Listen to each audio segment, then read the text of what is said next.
Kevin, this particular character is the extraordinaire super criminal. How did you mentally prepare for this part? Well, this was one of the harder characters for me, how to get started, how to really, what was he going to look like? What was he going to act like? What was his voice going to be?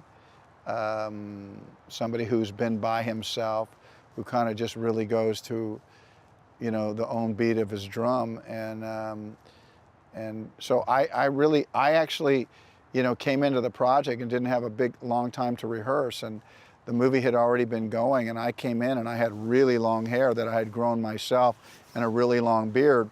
But because of where the scene we started with, it meant it all had to come off. I was going to have that in prison, so we didn't start with it. So I had to actually define the look in the trailer while they were shooting that day. And I had something in my mind, and it just started going really slow. And I just loved the look of Jericho. I mean, it was just a really good look. So what drew you to this project? I did think that the mix of the violence and tenderness and humor was something that I thought I could pull off, and not lose a bit of reality for myself. Kevin, you choose your projects so meticulously, one at a time. Please tell me your thought process behind that. Well, there usually has to be one scene that I really, really want to do, that I think maybe I'm the best person to say it. And I've done that probably with 95% of all the movies I've ever done, which is there's some scene in there that I think I'm the guy to do that scene. And I think that it has a level of meaning. There's a couple of moments that you don't see coming. Movies, when they're working at their best, are always about moments you'll never ever forget. And I don't know how Criminal will turn out, but I do know there's some scenes in there that you might not ever forget. I read that you avoid doing sequels. Why is that? I don't avoid sequels. I would do them. I've wanted to do them. I wanted to do a sequel for Mr. Brooks. I would have done one for Bodyguard. It was just we never really got to the script.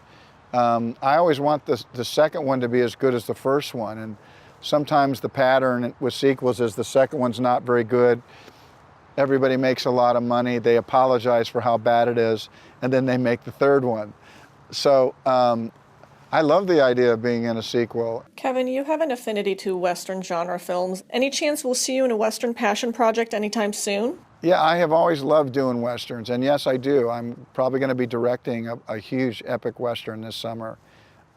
It's called Horizon, and it will either be a trilogy, 3 movies, all at once, to be seen every 6 months, or it will be a 10-hour epic Western to be seen on consecutive nights. But it's an amazing Western, and I intend to direct every episode. I'm in it, but the roles in it are just really, really amazing. I think any actor that's ever wanted to be in a Western would want these roles, and I expect to go after the great actors and see if it fits into their schedule, if they want to come west with me and make a Western. But I want to make one that people don't forget, that people revisit, and that they share. What is a perfect day for Kevin Costner? I have so many really good ones. Not that my life is any better than anyone else's, but I got 3 kids that are 5, 6, and 8, and today is Little League and baseball, and it's perfect for me to see them kind of go through the same things that I went through. I like to be on my tractors. You can't see them facing this way, but I'm building my home right here on this very spot. And I do a lot of the work myself, A perfect day for me is when no one gets hurt, that I don't get that phone call that changes your life. Probably the perfect vacation is me in the Caribbean, underwater, trying to pull some lobster out of its hole. And I don't know, I have been able to do so many things in my life, but the simple things give me a lot of pleasure, especially when I see them through the eyes of my children.